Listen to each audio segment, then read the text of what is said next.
If you also want to improvise like this, then stay until the end of the video, because I'm going to show you the one jazz guitar exercise that would have saved me years of practice. So let's start right away, and let me explain to you that the advice of other people telling you should transcribe is valid. That is a very good idea. That's maybe the one most important thing to do, but it's not enough to transcribe, because if you learn the solo of somebody else, then you're gonna improve many things, but it's gonna be difficult that this solo is really going to show up in your playing. Meaning, if you like something from Pat Metheny, then it's very difficult that a phrase that you learn from Pat Metheny is going to come out of you naturally if you don't do this exercise that I'm going to show you right now. Let's take a phrase that I transcribed from Oscar Peterson, which goes like this. So pretty typical bebop phrase over a 5 that resolves to a 1. In this case, it was a C7. Resolving to F. And this F can be major or minor, it doesn't matter. So C7 to F. And what he does is he's using the bebop scale and some approach notes, and of course the notes of the chord, so the target notes. And there's not so much in it that we don't already know, probably. Bebop scale, we land on the flat 7, right? Enclosure to the 3rd. Double chromatic approach to the root, and then we move to the same double chromatic approach to go to the F, to the root of the F. This is already a lot if you want to learn a new phrase, but then this phrase is just going to come out in your playing as it is, so it's gonna sound like a lick. And probably you're also not gonna be able to do it for a piece that is not in the same key, because now you learned it in C. Now, there are two things that you should do. The first thing you should do is you should move this phrase around, meaning you stay in C, and especially if you are a guitarist. If you're a piano player, it's always the same thing. But if you are a guitarist, then take this phrase and use different fingerings, play it in different octaves, because it's always gonna be different. So for example, let's take this in the same octave, but in another place. So for example, here.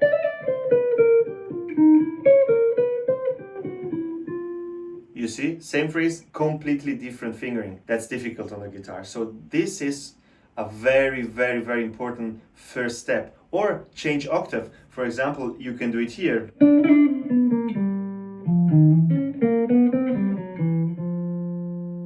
Why is that important? Because then you can always, doesn't matter where you are in your solo, you can always play this phrase and always see the target notes of the phrase. Because if you are soloing here and then suddenly you're here, and then suddenly,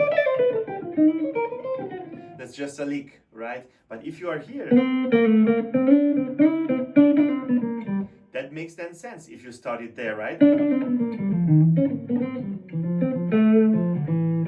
And you go on and you stay in the same range. So that's why you should do this first step. And the second step is the most important one, and it's also the most difficult one. But if you do it, you're gonna become a master, believe me. Take this phrase, but then take a whole solo and move it in all 12 keys. Learn it in different places in all 12 keys. Now let's do it together in all 12 keys with this lick from Oscar Peterson. C to F.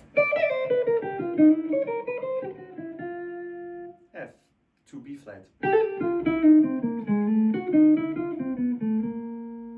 B flat to E flat.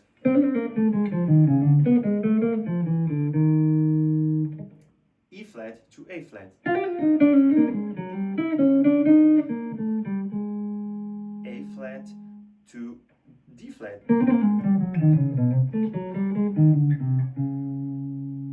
D flat to G flat.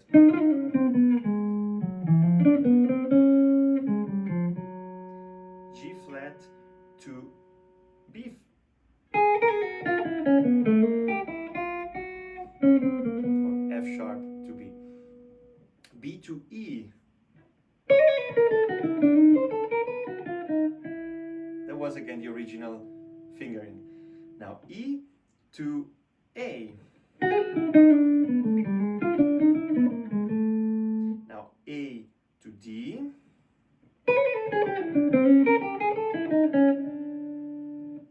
Or if you want to change the fingering, A to D again. Now D to G.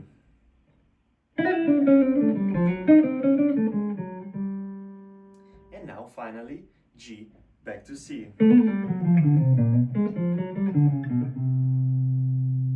Voila, that would be your exercise, and it's gonna be difficult, but if you do it, then you have it in all 12 keys with different fingerings, and believe me, this is going to start coming out of you naturally in your solos. And then, of course, you don't have just to play the same phrase, and then maybe parts of it come out, or maybe this influence some other phrases that you're going to play. So for example,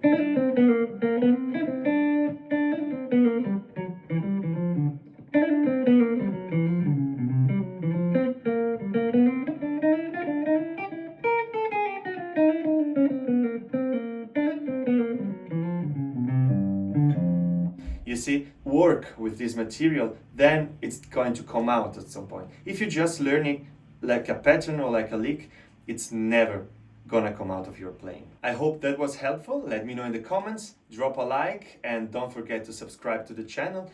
And if you enjoy the content and would like to go a step further with your improvisation skills, then please check out the link in the description, improvmastery.com, because I have an academy that is very, very interesting if you want to take your improvisation to the next level. So check it out and let me know if you like it or if you have questions. See you for the next one.